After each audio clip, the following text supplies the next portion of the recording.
મહેસાણા ધોળાસણ ગામે શિક્ષણ અને સમરસતાનો કાર્યક્રમ યોજાયો હતો। મહેસાણા તાલુકાના ધોળાસણ ગામે લાઈવ 108 ન્યૂઝ ગુજરાત દ્વારા તેજસ્વી તારલા વિદ્યાર્થી ઇનામ વિતરણ તથા સન્માન સમારંભ કાર્યક્રમ 2024-25 યોજાઈ ગયો।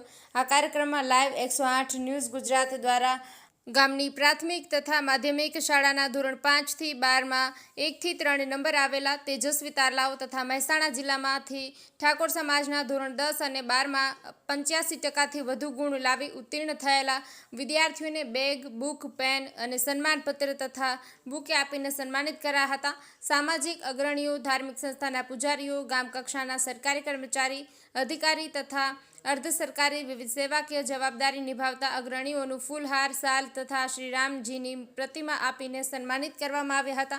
धोळासण प्राथमिक शाळाना बाल मंदिर थी धोरण 8 तथा माध्यमिक शाळाना धोरण 9 થી 12 सुधीना विद्यार्थीओने जरूरी मफत चोपड़ा वितरण करवामां आव्या हता।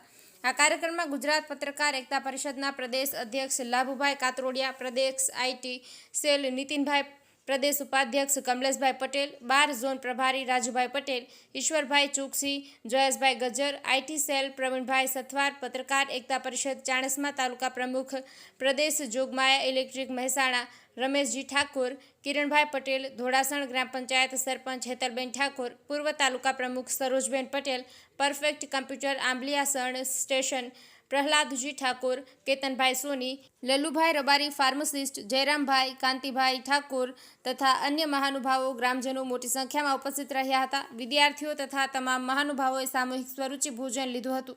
आ कार्यक्रमનું सफળ संचालन प्राथमिक शाळाમાં आचार्य દિલીપભાઈ पटेल, चंद्रकांतभाई लिंबाचिया तथा દિલીપભાઈ પ્રજાપતિએ કર્યું હતું।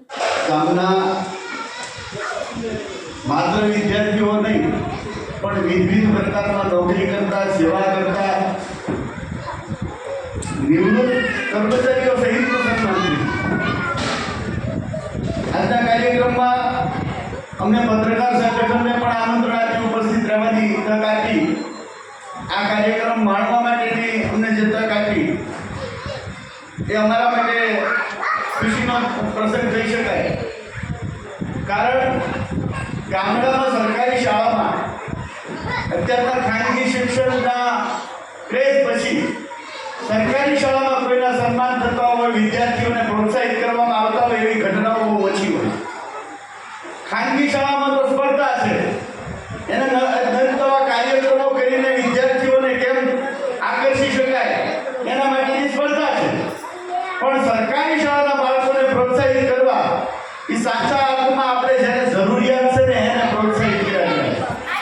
કારણ કે જેની પાસે પૈસા છે એના છોકરા તો ખાનગી શાળાઓમાં ભણે છે, પણ જેની પરિસ્થિતિ સામાન્ય હોય, મધ્યમ હોય, ખોટા ખર્ચા પોસાતા એવું ન હોય, એમના દીકરા કે દીકરી જ્યારે સરકારી સ્કૂલોમાં ભણતા હોય એટલે સાચા અર્થમાં શિક્ષણની જરૂર એને છે। ઘરમાંથી એક વ્યક્તિ ભણે, એક વ્યક્તિ નોકરીમાં લાગે ત્યારે આખું પરિવાર મજૂરી કરતું હોય, ખેતી કરતું હોય કે બીજા કોઈ પરિશ્રમનું કામ કરતા એમાંથી ઉગરી જાય છે અને ત્યારથી એના સાચા અર્થમાં કહીએ તો સારા દિવસો પર થઈ છે। એટલે બાળકોને પ્રોત્સાહિત કરવાથી ઇનામની કિંમત નથી, પણ એક બાળકનું તમે સન્માન કરશો સૌથી વધુ